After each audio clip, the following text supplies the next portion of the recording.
Quiet, please.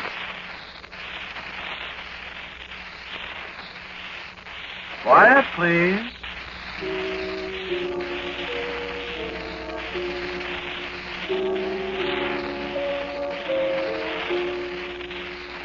Today's story, written and directed by Willis Cooper and featuring Ernest Chappell, is called I Remember Tomorrow.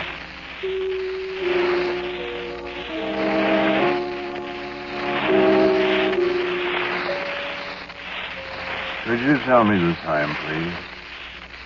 Oh, thank you. I didn't see the clock. Thank you very much. I just wanted to see how much more time I have before a certain thing happens. I wanted to see if I have time enough to tell you what's going to happen, because certain things should be done after it happens, you see. And I'm rather afraid that it'll be up to you to do them. I won't be here. Let me see, Howard, I'd better start. Perhaps it would be best if I gave you their descriptions. The three men, I mean. You'll forgive me if I sound a little confused occasionally. I've so many things to remember, and so little time to remember them all. Oh, yes, the descriptions. There are three of them. Lauterbach. He's about medium size, probably 40 years old.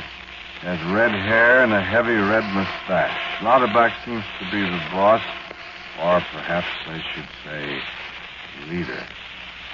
And the second one is Greg.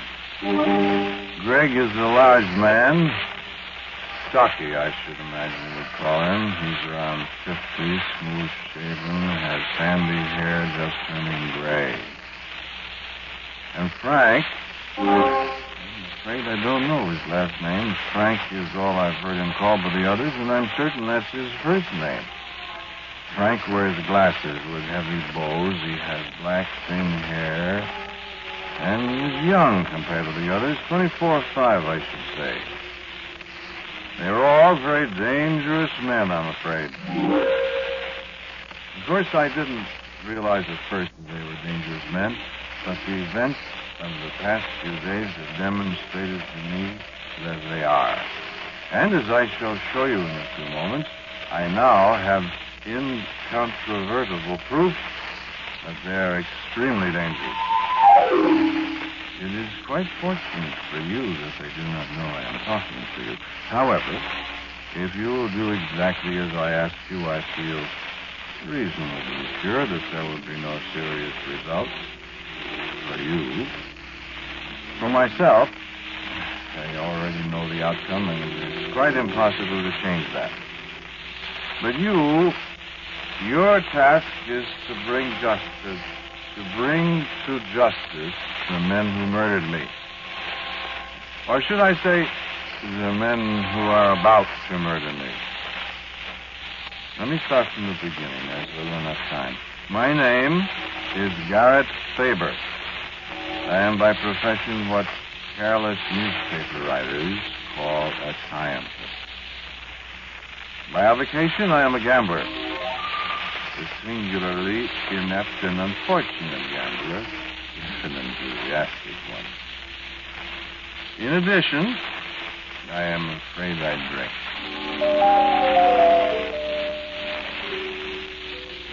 Perhaps my ill-fortunate cards may be in a way traceable to my propensity for martinis, or conversely, it may be that I drink excessively to forget the sums of money I lose at cards. And I could do with a martini now. Unfortunately, I shall have to wait until our colloquy is over. I left a large pitcher of martinis on this table yesterday when I left, and I see by the empty pitcher that I drank its contents. As a matter of fact, I believe Frank did say I was finishing the picture when he killed me. Therefore, I have at least the consolation that the martinis will be waiting for me when I get back to yesterday, even if I am to be murdered as I finish them. It's an interesting thought. I know it sounds like what Lauterbach calls double stuff, doesn't it? But you'll understand it all presently if you listen carefully. I find many interesting subjects of thought in this room. One of them is the partially dried stains on the carpet. Stains, blood stains. Where I fell. Here, may I look at the clock again? So have to hurry. 1 month ago today, 1 month ago yesterday, I was sitting in a certain saloon. I was quite thirsty. It was a warm day, and I unfortunately had no money for the purchase of any kind of liquid refreshment.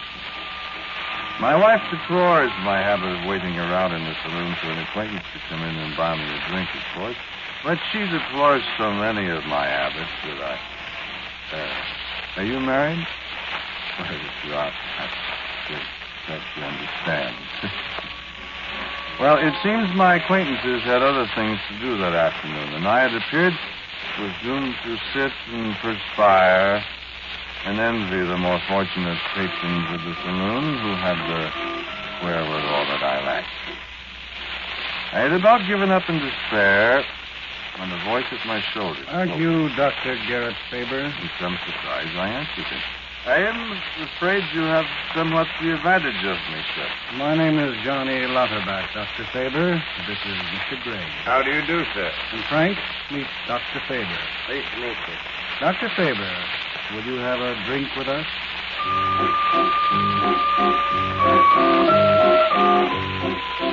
Needless to say, I accepted with pleasure.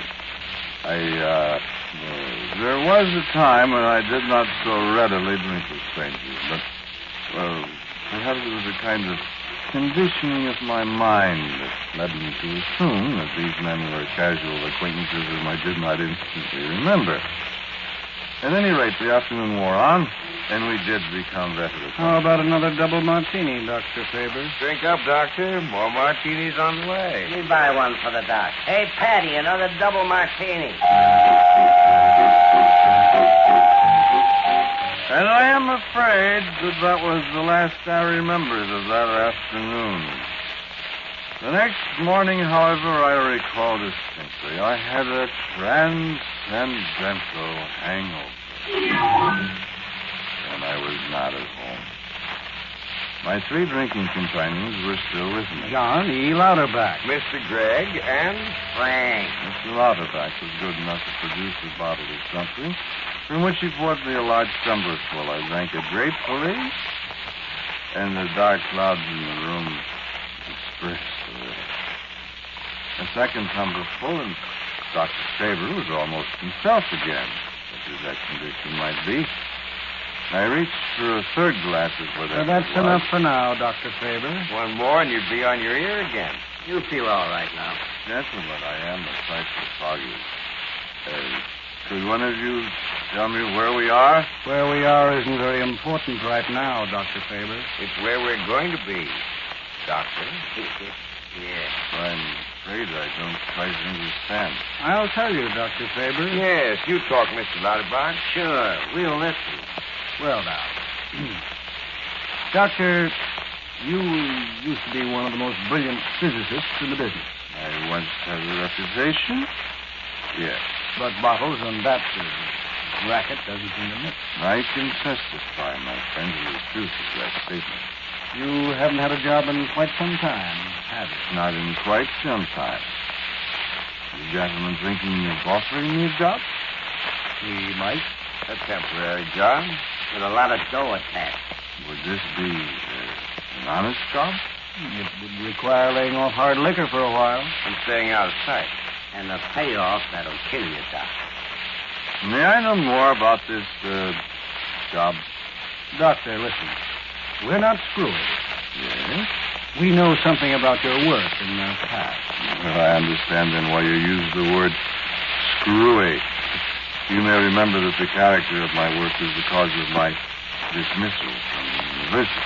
It's probably what put you on the bottle. Quite. We don't care about that, Doc. Thank you, Frank. You are, Mr. Lauterbach. Well, again, you were investigating time and interface relationship, if that's the scientific name for it. That's essentially correct.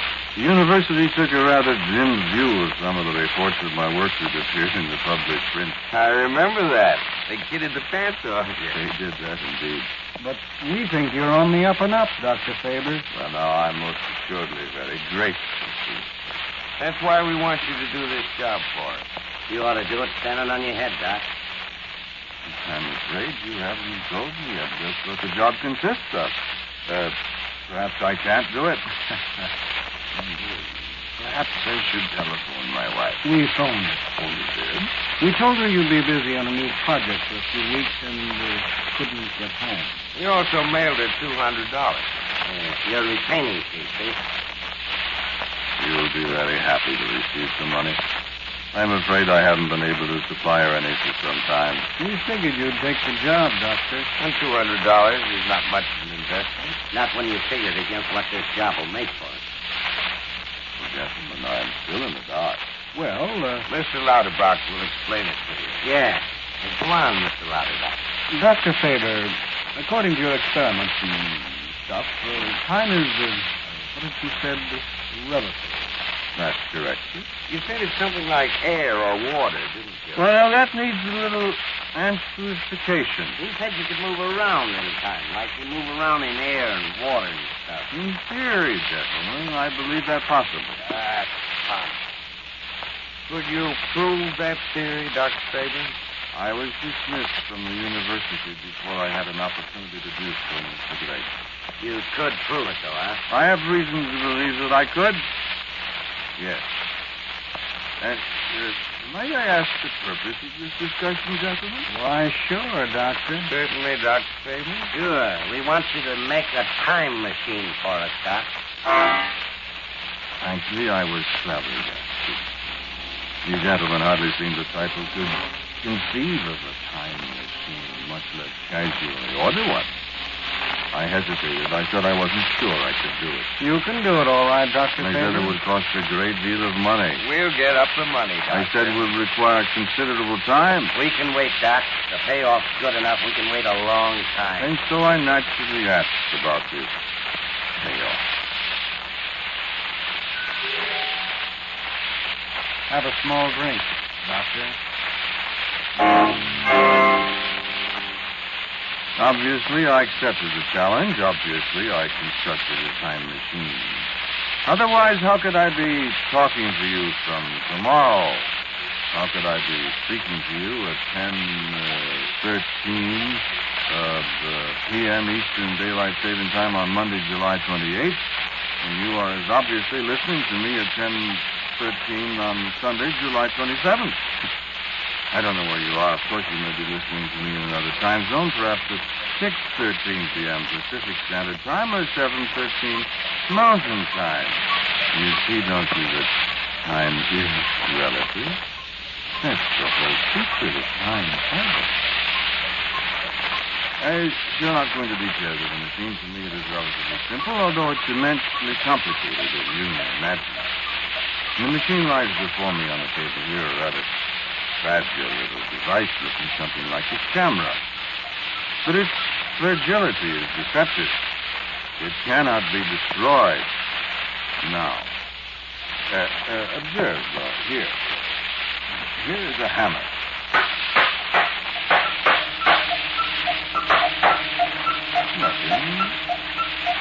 Nothing whatever happens.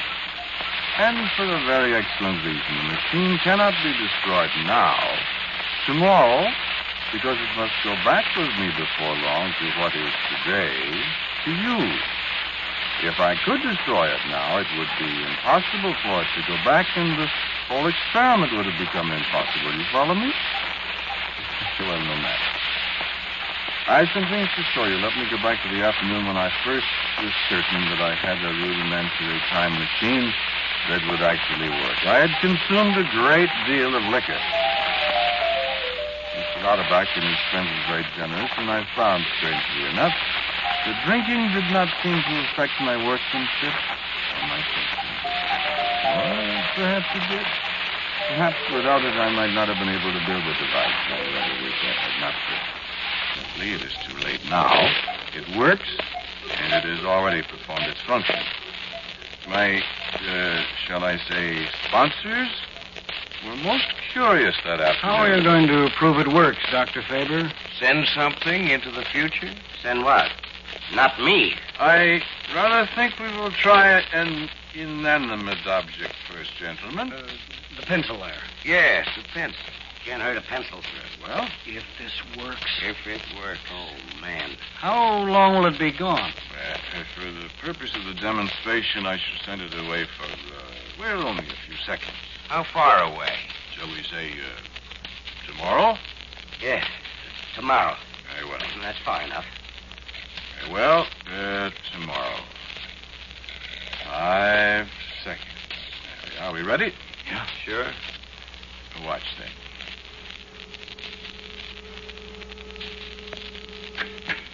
It's gone. Now watch. 1 second. 2, 3, 4, 5. There it is again. Let's see it.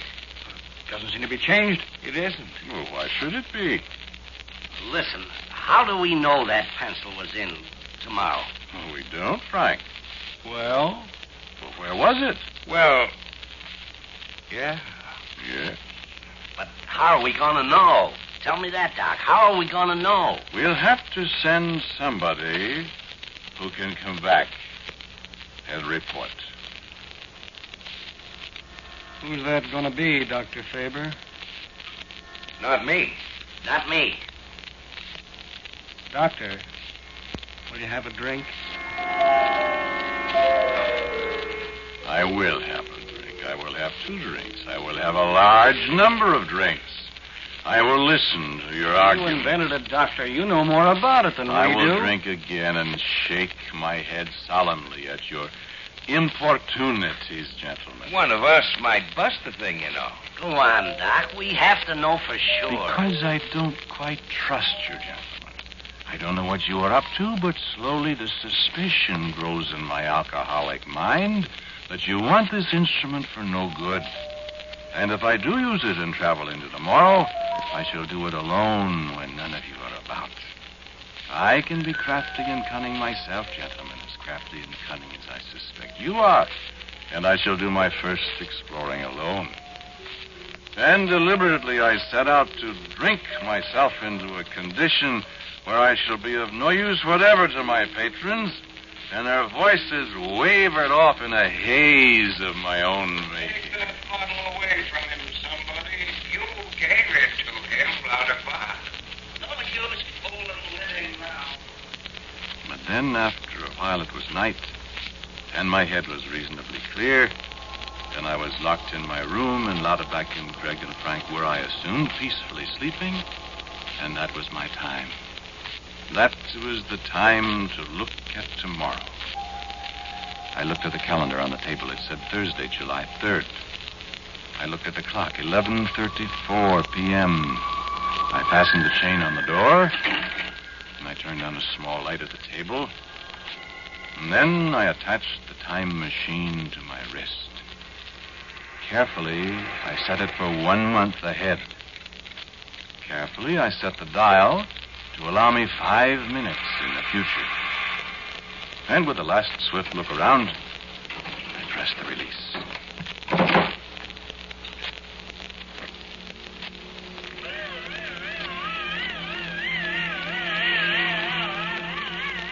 It was not an unpleasant sensation.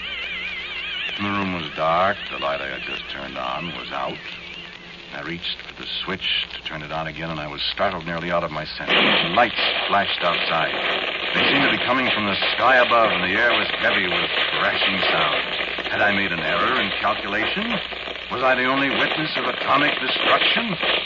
I rushed to the window, and the lights continued to flash. Rockets, a pyrotechnic display of glorious sound and color. I watched it in terror for a moment. Then I remembered. I had only a few minutes. Back to the table, turned on the light, and the desk calendar glared up at me. Friday, July 4th. That was it. I had made an error. I thought I'd set the machine for a month ahead, but it was only for a day. It was tomorrow. My watch ticked on. The evening paper lay on the table. The date, July 4th, 1947. And I had my proof. I snatched up the paper and stuffed it in the pocket, and the fireworks outside died away. And the watch ticked on. And suddenly, I was back. July 3rd, 1947, said the calendar pad. I had succeeded. I had seen tomorrow today. And I had my proof. I reached for tomorrow's newspaper. There was no paper. Or perhaps I dropped it on the floor. No, there was no paper. There was no proof. I tried again with the machine. I found out some things. No matter how I set it, it would only go to the next day. Perhaps there's some kind of providence that prevents man from seeing too far into the future. I found out something else. It was impossible to bring back anything from the future. I tried it with a newspaper. I tried it with a dozen other tangible things, but I was always empty-handed when I returned. Now, my friends didn't know this. They didn't know anything about all the tomorrows I had seen. I was determined to find out what use they intended to make of my machine first. And I found out.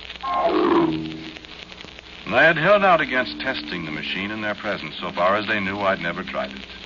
And they kept after me day after day. And at last, I set my price. And what do you want to use this machine for, gentlemen? Shall I tell him, Greg? Might as well, I guess. What about you, Frank? Yeah, you find out anyway. Well, I shall not test it, gentlemen, until I know. What if we hooked it up and sent you out anyway? Yeah, whether you want to or not. How about that? It wouldn't work, gentlemen. What? You don't think I'm quite a fool, do you? What do you mean, Faber? I haven't shown you everything about its operation yet. Okay. Tell him, Mr. Lauterback. You appear to have us more or less over a barrel, Doctor. Thank you. So, we're going to make a lot of money with it. You said that. How? Very simple. Too simple, Doc. Dr. Faber, we intend to step into the future, knock over a few banks, And come back to today with the money. You see, Doc? Yes, but you can't. But what? I didn't tell them what I had discovered. I didn't tell them my machine could move no farther into the future than 24 hours. And I didn't tell them that they could bring nothing back with them. Even if I'd sympathized with their remarkable scheme, I didn't dare tell them. I was caught. They'd find out sometime, then what? It was a good scheme, wasn't it? But, of course, there are physical laws that cannot be violated. If you take something from the future and bring it back to today, then it never existed in the future. Figure it out for yourself. It doesn't take a doctor's philosophy to work it out. So that was it. Now I had to demonstrate whether I wanted to or not. I thought fast. Perhaps I could set the machine so I could stay indefinitely in the future. I studied it hard. I thought I could do it. And they watched me. That was yesterday, today. Today to them. And yesterday to me. It was nearly half an hour ago, or if I trust the calendar, 24.5 hours ago. I set the machine for an indefinite stay in tomorrow. And they watched me curiously. They said, Bring us back tomorrow's paper, Doctor. Don't stay too long. Hurry back, Doc. and Frank laughed as I pressed the release.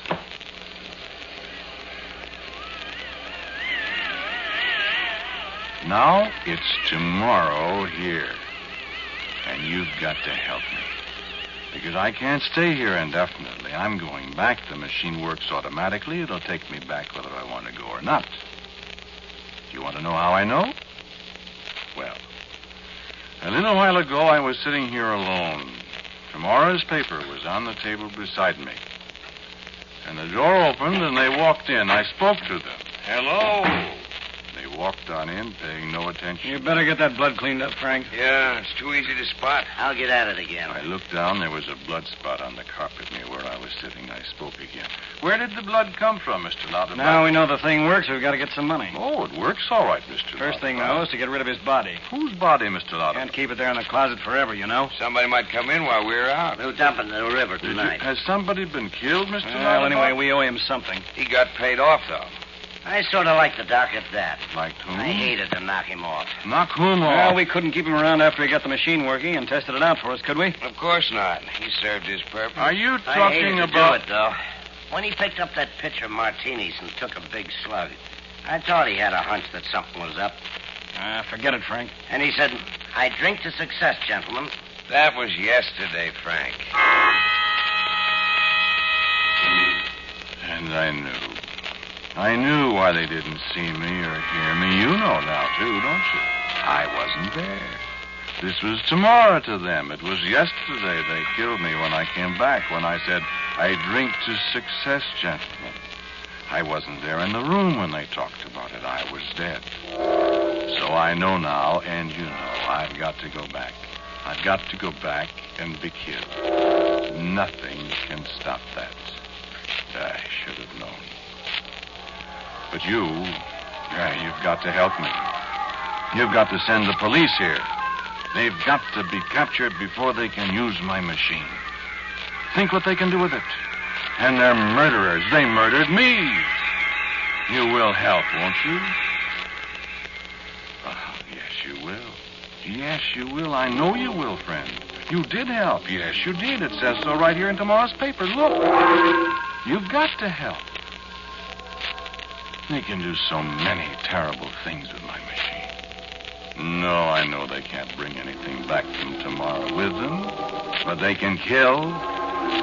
You will help. Let me read you what tomorrow's paper says about what you did. Oh, I'm afraid I didn't read it all the first time. I'm sorry, friend. No, I'm terribly sorry. But, well, listen. Died this afternoon as a result of wounds suffered in the capture of the 3 men. That's you, friend. That's you that's to be killed tomorrow trying to help me. No, you can't change it. You can't change it any more than I can. Oh, the machine is buzzing again. I'm going back. I'll pick up my drink and I'll say, I drink to success, gent. Well, Doctor, did you make it? I drink to success, gentlemen.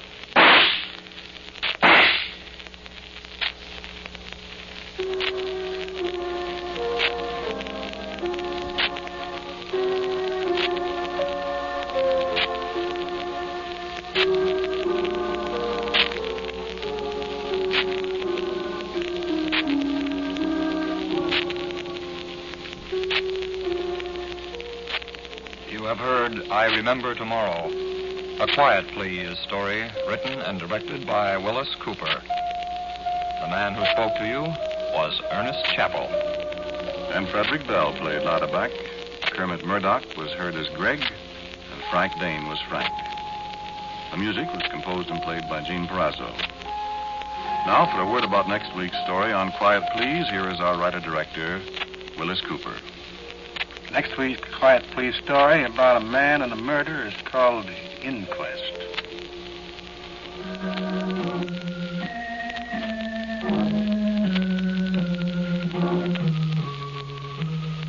And so, until next week at this time, I am quietly yours, Ernest Chappell.